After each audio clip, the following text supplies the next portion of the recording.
오늘 하나님께서 우리에게 주시는 말씀은 신약성경 요한복음 21장 1절에서 14절 말씀입니다. 제가 가진 성경은 신약성경 184면입니다. 함께 찾으셔서 저와 여러분이 한 절씩 교독하겠습니다. 그 후에 예수께서 디베랴 호수에서 또 제자들에게 자기를 나타내셨으니 나타내신 일은 이러하니라.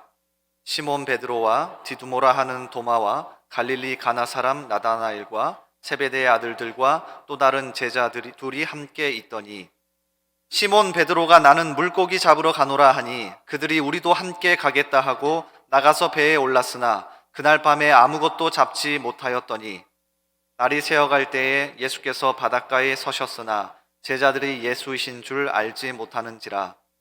예수께서 이르시되 얘들아 너희에게 고기가 있느냐 대답하되 없나이다. 이르시되 그물을 배 오른편에 던지라 그리하면 잡으리라 하시니 이에 던졌더니 물고기가 많아 그물을 들 수 없더라. 예수께서 사랑하시는 그 제자가 베드로에게 이르되 주님이시라 하니 시몬 베드로가 벗고 있다가 주님이라 하는 말을 듣고 겉옷을 두른 후에 바다로 뛰어 내리더라. 다른 제자들은 육지에서 거리가 불과 한 50칸쯤 되므로 작은 배를 타고 물고기 든 그물을 끌고 와서 육지에 올라보니 숯불이 있는데 그 위에 생선이 놓였고 떡도 있더라. 예수께서 이르시되 지금 잡은 생선을 좀 가져오라 하시니 시몬 베드로가 올라가서 그물을 육지에 끌어올리니 가득히 찬 큰 물고기가 153마리라. 이같이 많으나 그물이 찢어지지 아니하였더라. 이르시되 와서 조반을 먹으라 하시니 제자들이 주님이신 줄 아는 고로 당신이 누구냐 감히 묻는 자가 없더라. 예수께서 가셔서 떡을 가져다가 그들에게 주시고 생선도 그와 같이 하시니라. 이것은 예수께서 죽은 자 가운데서 살아나신 후에 세 번째로 제자들에게 나타나신 것이라. 아멘. 저희는 지금 계속해서 예수 그리스도의 고난과 부활을 거쳐서 부활 이후의 삶을 살펴보고 있습니다. 부활절로 딱 끝나지 않고 부활 이후에도 계속해서 부활하신 주님과 어떻게 살아갈 것인가, 부활하신 주님이 우리 삶에 어떻게 역사하시는가 하는 것을 우리가 지금 살펴보고 있습니다. 예수님께서는 부활하신 후에 가장 먼저 막달라 마리아에게 나타나시고 그 다음에는 제자들에게 나타나셨어요. 제자들이 모여 있는 그때에 예수님이 나타나셔서 친히 보여주셨고 그 다음에 그 장소에 도마가 없었습니다. 그래서 나는 직접 보고 만지지 않고는 믿을 수 없다 하는 그 도마를 위해서 우리 주님께서 또 한 번 같이 나타나셔서 이 도마는 특별히 손과 허리 다 만져보고 이제야 믿게 되는 거죠. 나의 주, 나의 하나님이십니다. 이렇게 고백하고 마치게 됩니다.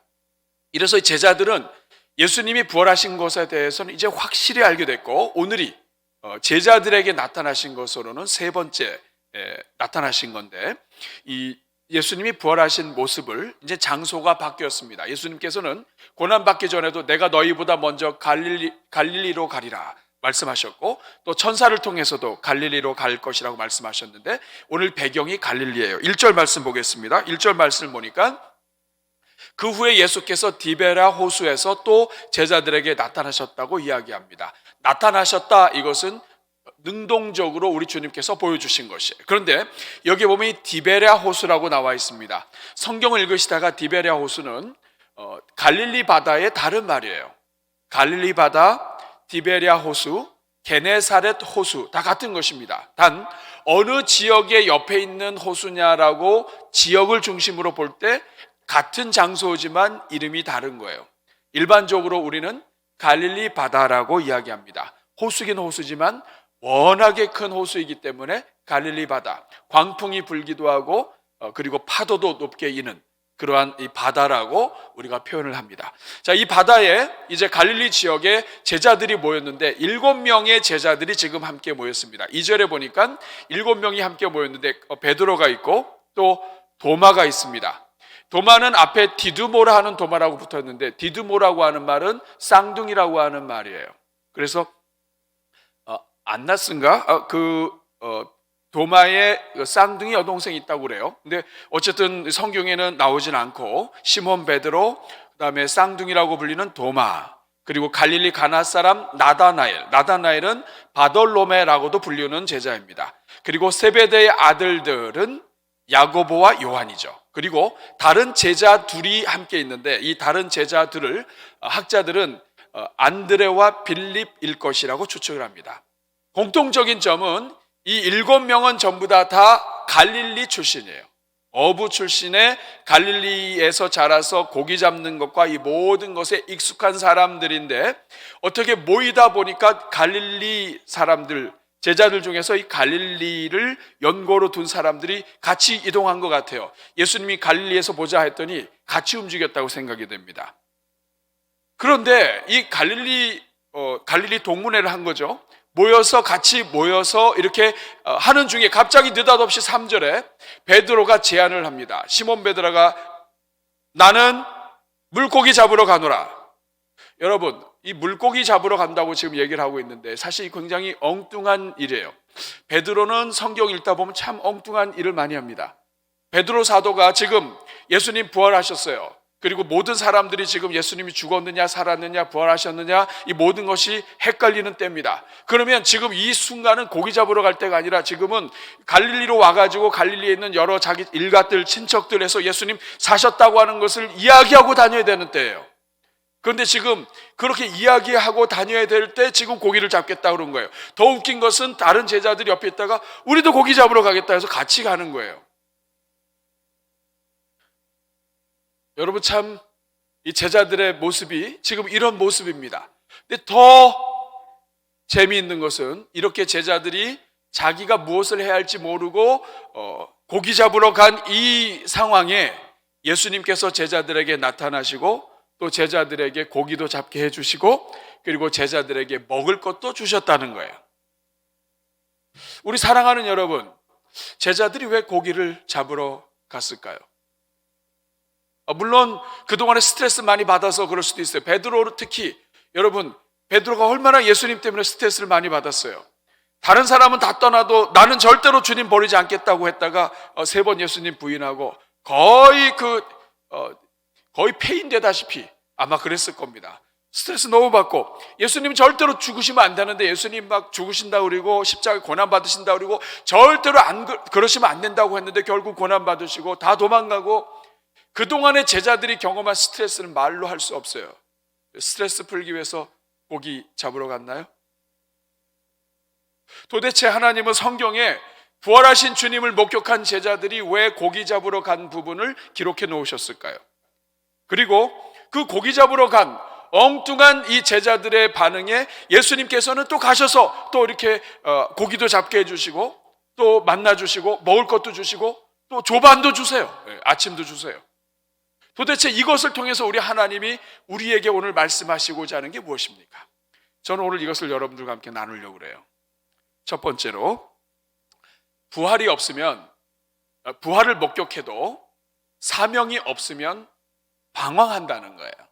한번 따라하겠습니다. 사명이 없으면 방황한다. 여러분 오늘 이 본문의 제자들은 부활을 목격한 사람이에요. 여러분 이 부활이라고 하는 것은 역사상 있을 수 없는 일입니다. 그런데 가장 가까이서 보았고 그리고 가장 이 예수님의 고난에 대해서 목격했던 제자들, 특별히 사도 요한은 십자가 밑에 있었어요. 직접 보고 예수님이 다시 살아나셨고 무덤이 비고 그리고 직접 오셔서 창자국 못자국 다 만진 이 제자들이라 할지라도 사명이 없으면 방황한다는 거예요. 결국 왜 고기 잡으러 갔는가? 사명의 문제예요. 지금 오늘 본문의 위치는 예수님 부활하시고 그리고 예수님께서 승천하신 다음에 성령이 임하면서 무엇을 제자들이 해야 될지 분명히 사명을 받기 전 중간지대에 있습니다. 다시 말하면 제자들은 엄청난 일을 목격을 했지만 이것이 자기들과 무슨 관계가 있는지 지금 모르고 있는 거예요. 예수님 부활하셨어요. 다시 살아나셨어요. 너무나 놀라워요. 그런데 영어 표현에 이런 표현이 있죠. So what? 그래서 예수님이 부활하신 게 나랑 무슨 관계야? 예수님 살아나셨어. 와, 너무 대단하다. 그런데 그게 나랑 무슨 관계야? 나는 뭐 하지? 늘 예수님과 같이 붙어 다녔어요. 3년 동안. 근데 예수님 부활하시고 나서는 예수님 보이셨다 안 보이셨다 그리고 또 예수님은 또 엠마로 가는 제자들 만났다 그리고 또 누구 만났다 그리고 이런데 늘 같이 계시잖아요. 이전에는 예수님께서 같이 다니시면서 먹을 것 다 책임져 주셨어요. 예수님 옆에만 있으면 먹을 것이 다 들어왔다고요. 먹을 것이 없으면 예수님이 먹을 것도 만들어 주셨어요. 그런데 지금 예수님이 부활하신 다음엔 안 계셔요. 이제 먹을 것도 해결해야 돼요. 뭘 해야 될지 모르겠어요. 예수님 부활하셨어요.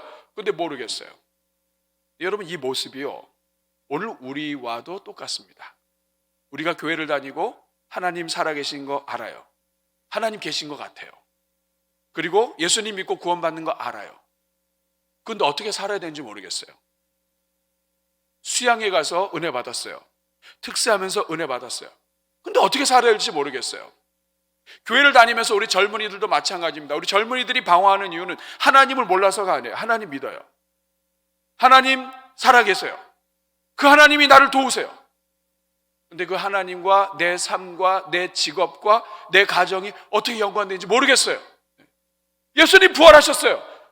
근데 그게 나랑 무슨 상관이에요? 사명의 문제인 겁니다. 사명이 있어도 사람은 흔들리고 마귀의 유혹에 넘어지고 시험 들어요.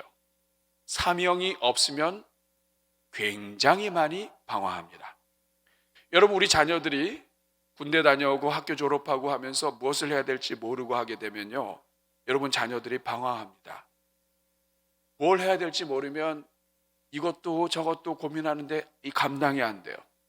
특별히 우리 대한민국의 젊은이들, 자격증을 많이 얻으면 취업할 수 있다고 자격증을 많이 얻어요. 또 어학연수도 해요.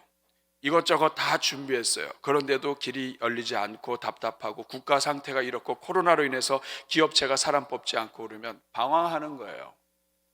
여러분, 이게 아이들만이 아닙니다. 우리 남편, 아내들, 특별히 우리 아버지들도 마찬가지예요. 서울역이나 이런 곳에 가면 멀쩡하게 직장 생활하셨던 분들이 와서 홈리스 역할을 하는 사람들이 있어요. 생활을. 그분들이 원래 그러시는 분들이 아닙니다. 그런데 너무나 갑자기 충격을 받고 무엇을 해야 될지 모르는 거예요. 그러니까 집에서는 양복을 입고 출근을 하고 있기는 서울역에서 있는 거예요. 뭘 해야 될지 모르는 거예요, 여러분. 오늘 여러분, 우리 이 자리에도 그렇습니다. 무엇을 해야 될지 모르고 어떻게 해야 될지 모르고 예수님 살아계세요. 하나님 살아계세요. 근데 나는 어떻게 살아야 될지 모르겠어요. 이럴 때 방황하는 거예요. 사랑하는 여러분, 여러분은 여러분의 남은 삶을 무엇을 위해서 살아야 할지 여러분은 알고 계십니까? 하나님이 여러분에게 주신 혹시 사명이 있습니까? 사명이 있는 사람은 그 사명 때문에 둯대를 향해서 달려가요. 사명이 없는 사람은 이것도 기울였다가 저것도 기울였다가 내가 뭘 하고 남은 삶을 살아야 될지 모르기 때문에 시간을 낭비해요. 잠언 29장 18절에 보면 같이 한번 읽어보겠습니다. 시작. 묵시가 없으면 백성이 방자히 행하거니와 율법을 지키는 자는 복이 있느니라. 여기 보면 묵시가 없으면 백성이 방자히 행한다고 얘기합니다. 이런 방자히 행한다고 하는 말은 이렇게 고삐가 풀린 거예요. 이렇게 풀어놔가지고 그래서 막 날뛰는 거예요. 고삐 풀린 망아지처럼 이리 뛰고 저리 뛰고 이것도 밟고 저것도 밟고 이것도 들이받고 해가지고 그냥 백성이 방자하게 된다는 거예요. 뭐가 없으면? 묵시가 없으면. 묵시가 뭐예요? 묵시가 뭐예요? 묵시가 NIV 성경에서는 계시라고 하는 단어로 표현했습니다. 하나님이 무엇인가 주신 계시. 킹 제임스 버전에는 이 묵시를 비전이라고 해석을 했어요. 똑같습니다. 히브리 말로 묵시는 하존이라고 하는 말인데 이 하존이라고 하는 말은 하나님이 무엇인가 주신 하나님의 말씀이에요. 하나님이 주신 사명이에요. 우리로부터 나온 게 아니라 내가 이것을 하고 살아야지가 아니라 하나님이 위로부터 주신 어떤 계시, 어떤 말씀, 어떤 꿈, 비전, 이것이 없으면 사람이 인생이 방자하게 된다. 오늘 제자들도 마찬가지예요. 예수님 부활하셨어요. 하나님 살아계시고 우리 주님 만났어요. 그런데 묵시가 없으면 뭘 해야 될지 모르는 거예요. 여러분, 모세는 이집트의 왕자로 그 안에서 자랐어요. 그렇지만 자기가 무엇을 해야 할지, 그리고 하나님의 특별한 위로부터 온 것이 없으면 인생을 낭비하게 됩니다. 그러나 어느 순간이라 할지라도, 우리가 생각할 때 아무리 늦었다 할지라도 80세라 할지라도 하나님이 함께 하셔서 너는 이걸 해야 돼 라고 말씀하시면, 이 모세는 그때부터의 남은 삶은 그 앞의 시간과 비교할 수 없는 하나님의 인도하심이 있는 거예요. 우리 사랑하는 여러분, 그러므로 묵시가 임하기를 간구해야 됩니다. 하나님이 우리에게 주시는 게 있어야 돼요. 성도들 가운데 보면 하나님이 나에게 주신 그 뭔가가 있는 분이 있어요. 나는 죽을 때까지 하나님, 우리 목사님 위해서 기도하다가 죽도록 하나님이 나에게 하셨어요. 나는 교회를 위해서 기도하기로 하나님이 저에게 인도해 주셨어요. 어떤 분은 지역 주변에 있는 강단 9개를 위해서 기도하는 사명을 갖고 아침 저녁으로 기도하는 분들 계세요. 하나님이 어쨌든 예배를 드리다가 기도하다가 은혜를 받고 하나님이 나에게 하나님의 말씀으로 무엇인가 쿵 하고 준 것이 있는 사람은 그것을 붙잡고 달려가게 되어 있습니다.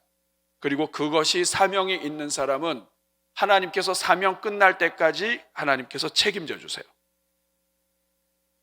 오늘 여러분은 어떠세요? 오늘 여러분들은 하나님이 여러분에게 주신 어떤 그 무엇인가의 사명이 있습니까?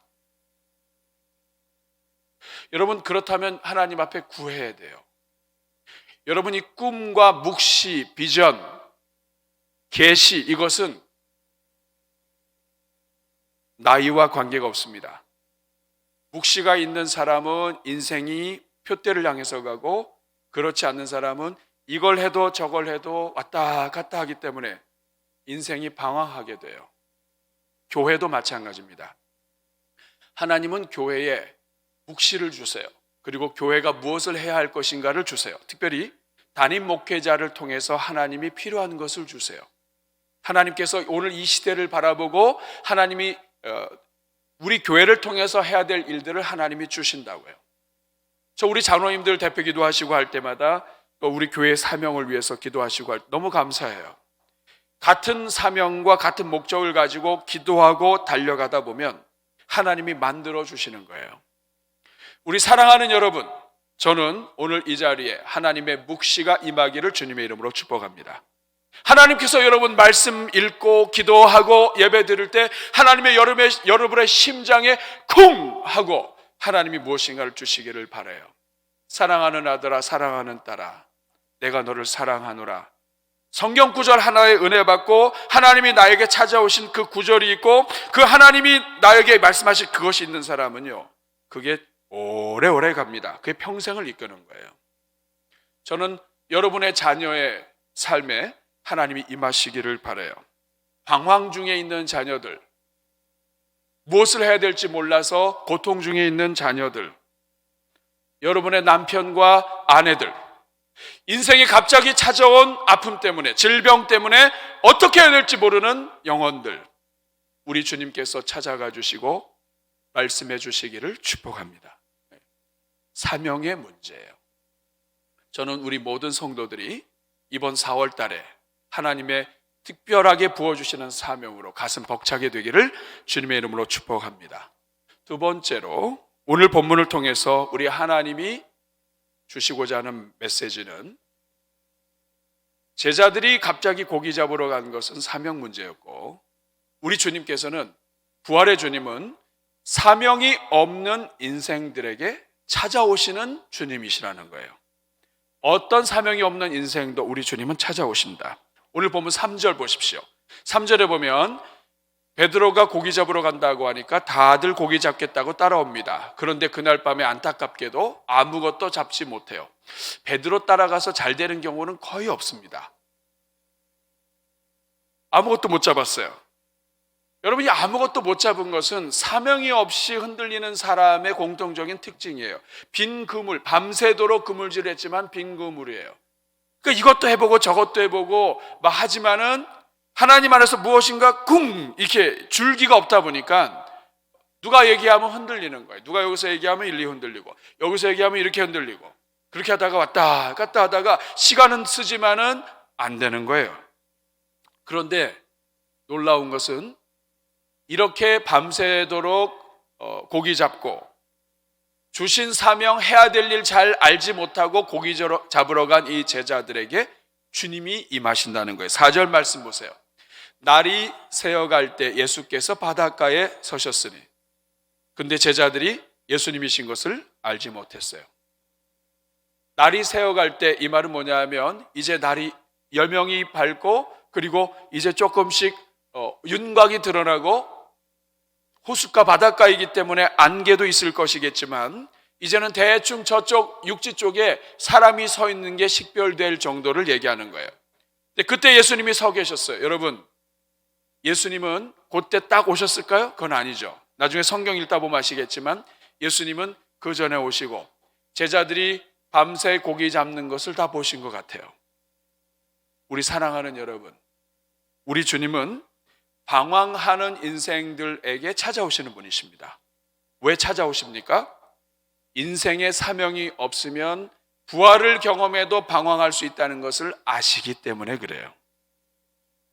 그래서 위로하시고 사명을 주시기 위해서 지금 오신 거예요. 그러면 여러분, 오셔서 어떻게 하시는가?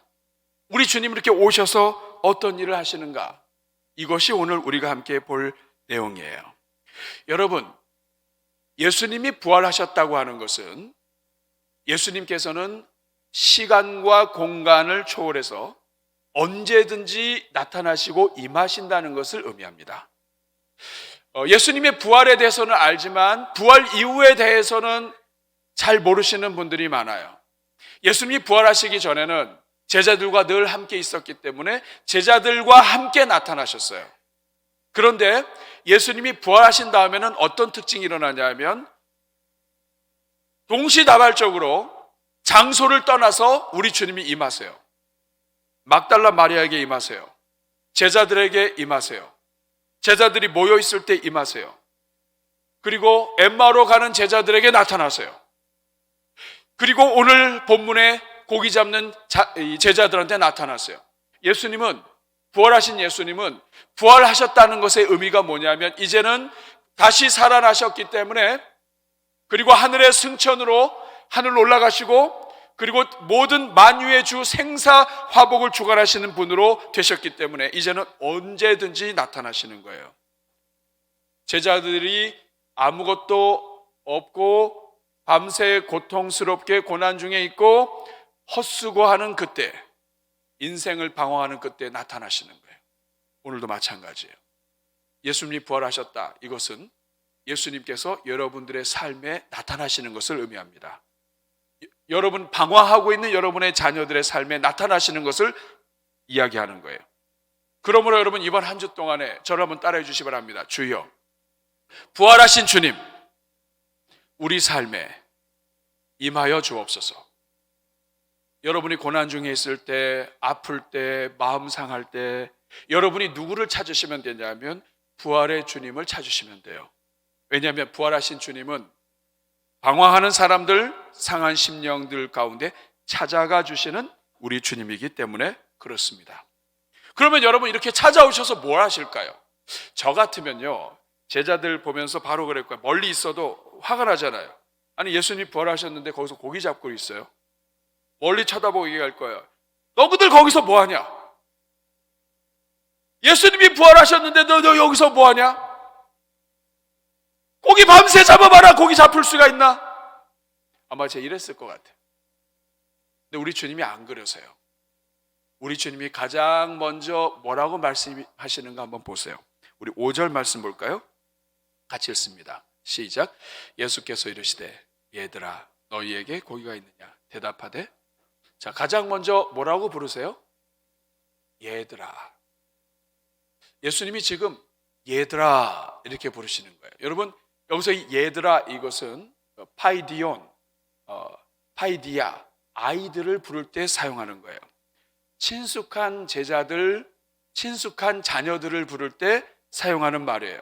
저녁에 바깥에서 놀고 있는 아이에게 저녁을 다 준비해 놓고선 얘들아 저녁 먹어야지 이렇게 부를 때 부르는 얘들아예요. 현대 헬라어에서는 이것을 이복의 젊은이들.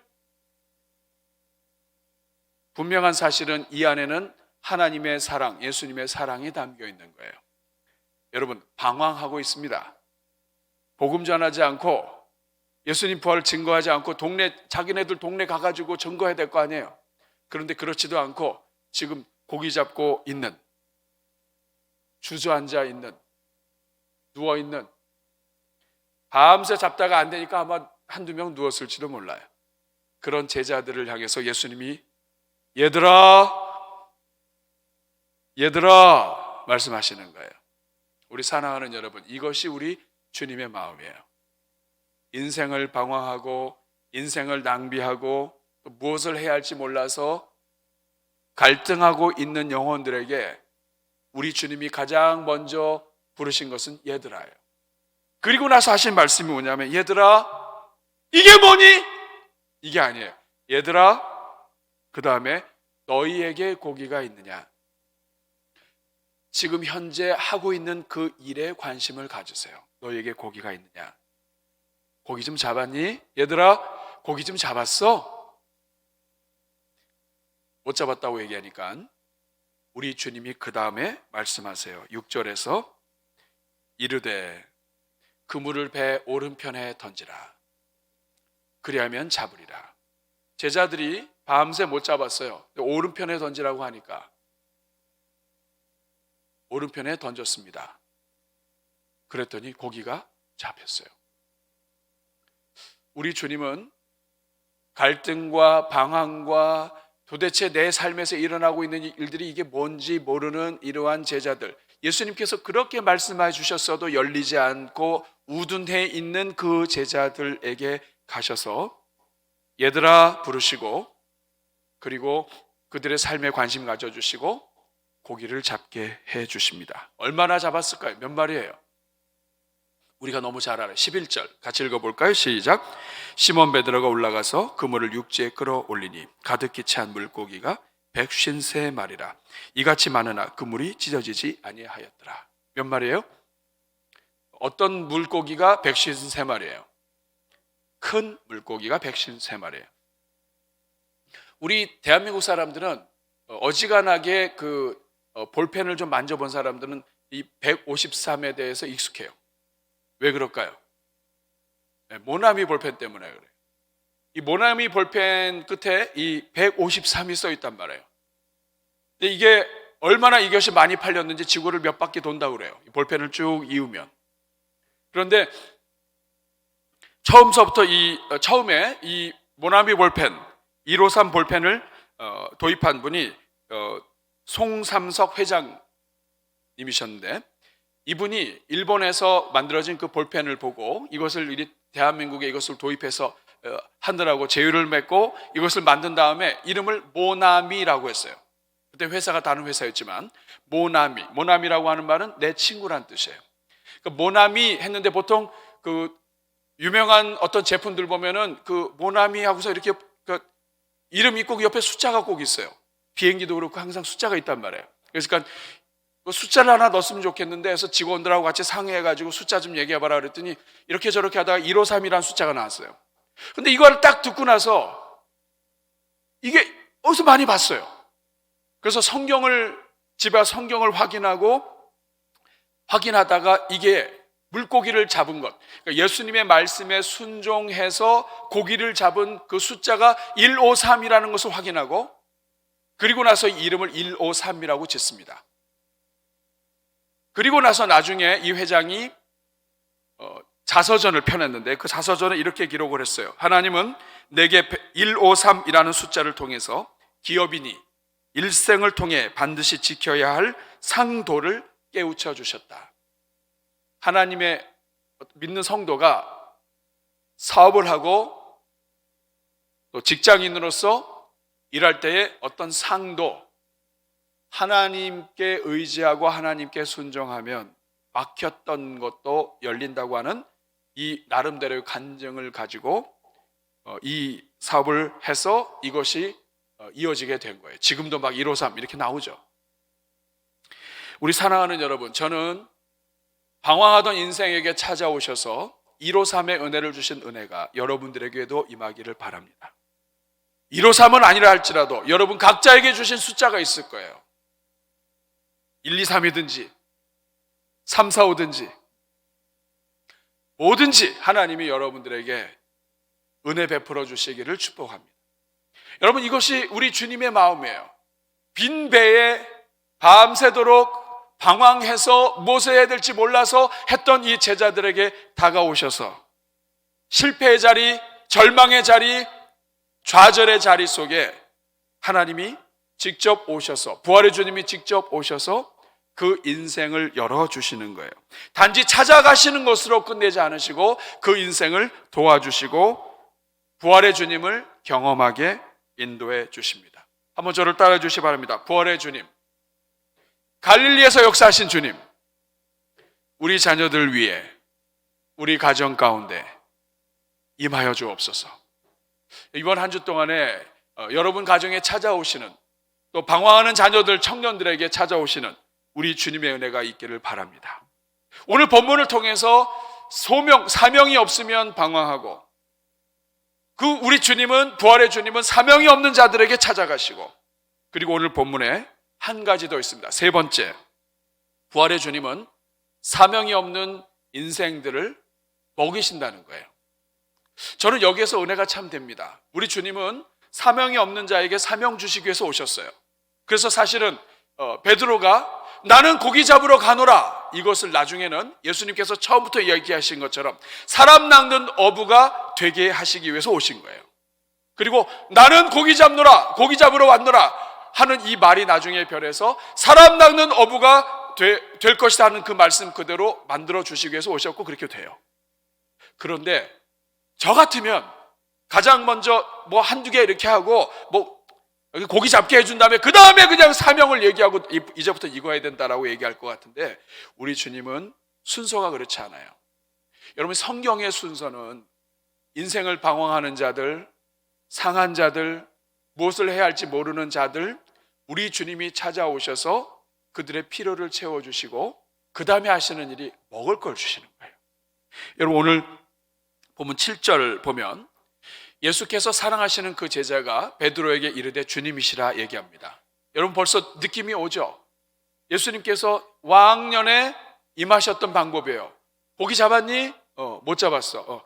그러면 깊은 데로 가서 그물을 던져라. 오른편에 그물을 던져라. 근데 고기 잡혔어요. 이거는 누구만 이렇게 하실 수 있는 거예요? 우리 주님만 하실 수 있는 거예요.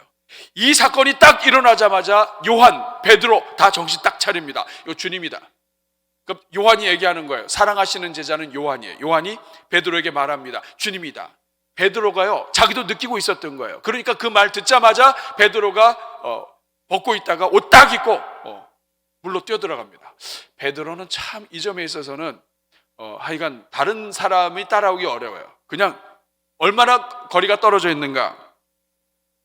8절 말씀을 보면 육지에서 거리가 불과 한 50칸으로 되어 있는데, 여러분 성경에 보면 이렇게 작은 번호로 2번인가 3번 이렇게 되어 있고, 그 밑에 보면 200규빗 이렇게 되어 있습니다. 1규빗이 팔꿈치에서 이 정도예요. 45cm 정도 됩니다. 그러니까 200규빗이면 100m가 좀 안 되는 거래요. 그러니까 100m 정도 떨어져 있는 거예요. 그렇게 생각보다 가까운 거리 아닙니다. 그러면 배를 타고 끌고 그물 끌고 이렇게 오면 되는데 베드로가 이거 못 견디는 거예요. 그냥 그 자리에서 다이빙을 해가지고 해서 지금 예수님한테 온 거예요. 다른 제자들은 배 끌고 오고, 그리고 9절에 보니까 육지에 올라와 보니까 숯불이 있습니다. 그리고 그 위에 생선도 있고 떡도 있고, 그리고 12절에 보니까 예수님께서 와서 조반을 먹으라 말합니다. 여기서 유대인들의 이 조반이라고 하는 이 단어는 아침 혹은 브런치를 얘기해요. 보통 한 2번 정도를 유대인들이 정기적으로 중요하게 식사를 했는데 그 중에 오전에 먹는 게 조반이에요. 그리고 13절에 보니까 예수님께서 떡, 또 생선도 이렇게 다 제자들에게 나눠줍니다. 사랑하는 여러분, 우리 주님은 어떤 주님이십니까? 먹이시는 주님이에요. 잘해서 뛰어나서 인생을 제대로 살아서 먹이시는 분이 아니에요. 우리 주님은 어떤 분이에요? 방황하는 사람, 뭘 해야 될지 모르는 사람, 나가서 부활의 증인으로 살아야 되는데 고기 잡고 있는 사람, 이런 사람, 공부해야 되는데 공부 안 하고 딴짓하고 있는 자식들, 이런 우리 주변에 있는 사람들에게, 사명 감당하지 못하는 사람들에게 우리 주님이 하시는 일은 찾아가셔서 도와주시고 그리고 먹이시는 거예요. 여러분, 이게 주님의 순서입니다. 근데 우리는 이게 주님의 순서인 걸 알면서 우리는 거꾸로 해요. 가장 먼저 지적해요. 야, 너 어떻게 인생에 이렇게 꿈이 없냐? 본인도 옛날에는 꿈이 없었는데 자식들한테 이렇게 꿈이 없냐? 너는 이렇게 인생에 비전이 없냐? 그러고 나서 미안해서 먹여요. 그러니까 애들이 그걸 먹고 소화가 잘 되겠습니까? 아니면 그렇습니까? 또 너무 화가 나니까 먹는 거 건드려요. 여러분, 우리 한국말에는 먹을 때는 안 건드린다. 그리고 먹을 때 먹는 거 가지고 뭐라고 그러면은 우리 한국말에는 뭐 하나 붙어요. 응? 먹을 때 많이 먹는다, 일도 제대로 못하면서 먹기만 이렇게 하면 앞에 하나 붙어요. 치사하게 먹는 거 가지고 그런다고. 여러분들, 이 하나님의 순서예요. 하나님은요 먼저 먹인다고요. 우리는 그냥 먼저 지적을 해요. 꿈이 없다, 목적이 없다, 도대체 뭐가 없다, 이거 없다. 근데 우리 주님이 하시는 일은 거꾸로예요. 저는요, 오늘부터 여러분이 주님 따라가시기를 축복합니다. 이렇다 저렇다 얘기하지 마. 안 그래도 갈 길을 몰라 방황하는데 거기다 대고 이렇다 저렇다 얘기하면, 여러분, 그런다고 이게 꿈이 나옵니까? 꿈은 누가 주는 거예요? 비전은 누가 주는 거예요? 묵시는 누가 주는 거예요? 하늘로부터 내려오는 거라고 얘기했잖아요. 위에서부터 안 내려왔는데 이거 얘기한다고 나옵니까? 오히려 그럴 때는 먹을 걸 주고 축복하는 거예요. 이게 성경의 방법이에요. 우리 주님은 먹을 걸 주시고 그리고 나중에 사명을 주십니다. 그런 의미에서 교회는 잘 먹여야 돼요. 우리 대전중앙교회는 아주 잘 먹이는 교회입니다. 요새 좀 안타까워요. 우리가 굉장히 많은 리모델을 하면서 주방을 참 멋있게 짓고 정말 뭐든지 먹을 수 있는 준비를 다 했는데 너무 코로나가 길어졌어요. 그래서 오늘 여러분한테 나갈 때 우리가 떡을 드립니다. 오늘 말씀과 한 세트예요. 생선도 드리면 좋겠는데 생선 대신에는 우리가 과일 주스를 드립니다. 우리 집사님 가정 중에 한 분이 최근에 참 많이 뇌 쪽이 아프셨는데 하나님께서 그 병원에서 수술하고 이런 데서 지금 굉장히 어려운 상황이지만 은혜를 주셔서 특별히 우리 대전중앙교회가 중앙유아교육원을 우리가 준공 감사 예배를 드리고 영어 예배를 시작하는 이날, 그리고 부활하신 주님께서 떡을 제자들에게 먹이시는 그날 맞춰서 우리 성도님들에게 이렇게 제공하게 된 것을 참 감사드리고, 여러분이 기도해 주시고 축복해 주시기를 바라요.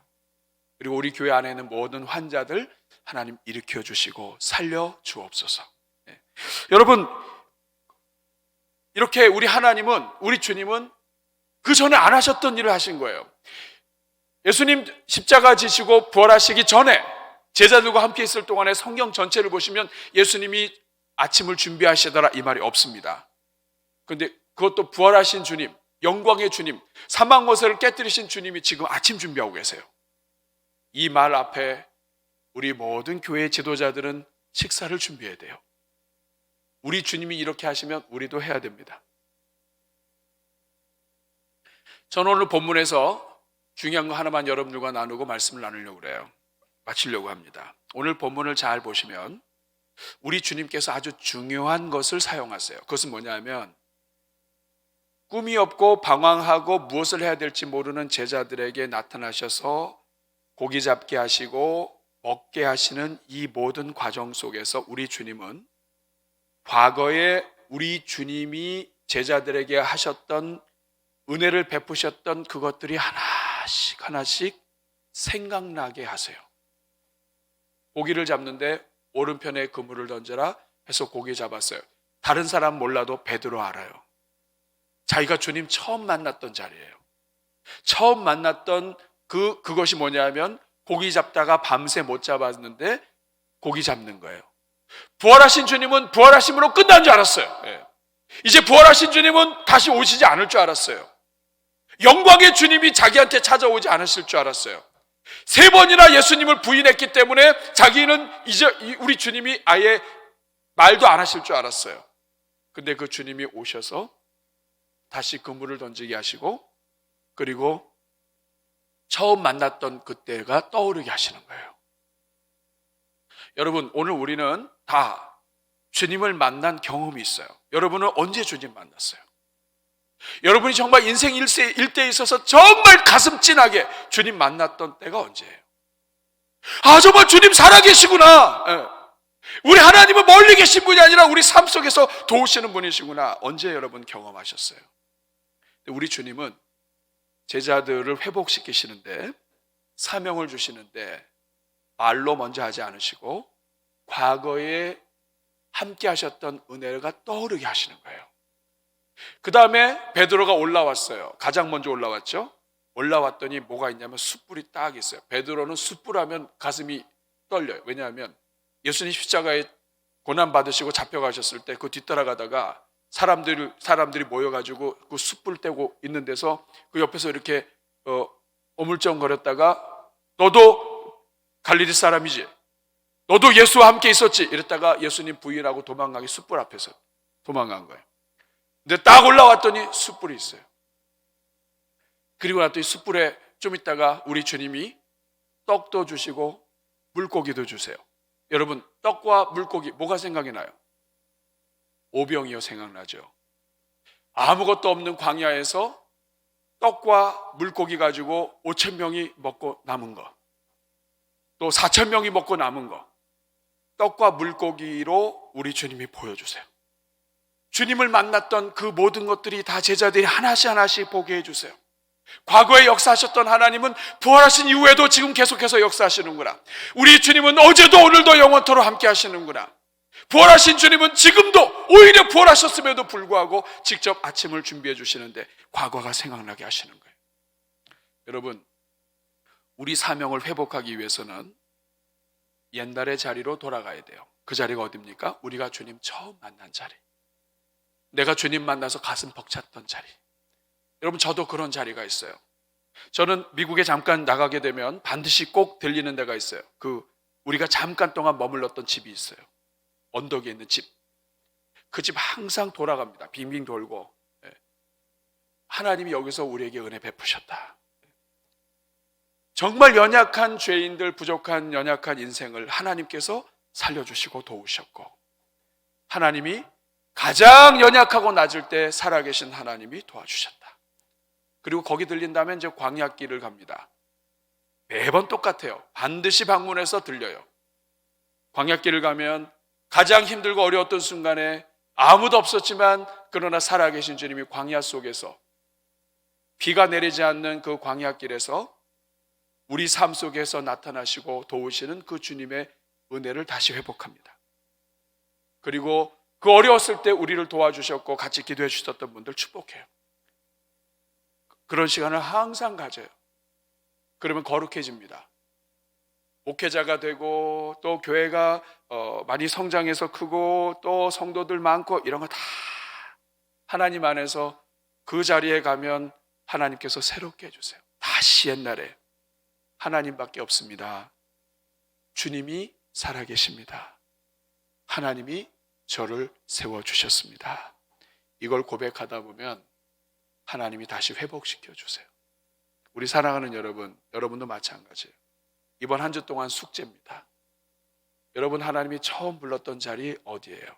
지금 이렇게 직분 받아가지고 일하는 거 말고 처음 하나님이 여러분 만났던 자리, 정말 가난하고 어렵고 처음에는 대표기도 한번 할 때에도 정말 가슴 떨리면서 울면서 준비했는데 이제는 하나님 앞에서 너무 대표기도가 자연스러워가지고 준비 안 해도 가서 쓴다면 변질된 거예요.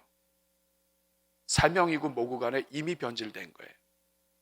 다시 하나님 앞에 가서 그 자리에 들어가서 그 자리에서 하나님이 처음 나를 부르셨을 때 주셨던 마음, 교회 안에서 직분 받았을 때 그렇게 감사하고 하나님 앞에서 고마워했는데 교회에서 그 다음 직분 안 됐다고 해서 막 사람 변질되고 이럴 수가 있냐고 우리가 막 바뀌어가는 이런 괴물처럼 변해가는 이 모습을 우리가 가지고는 하나님의 그 사명 감당하기 어려워요.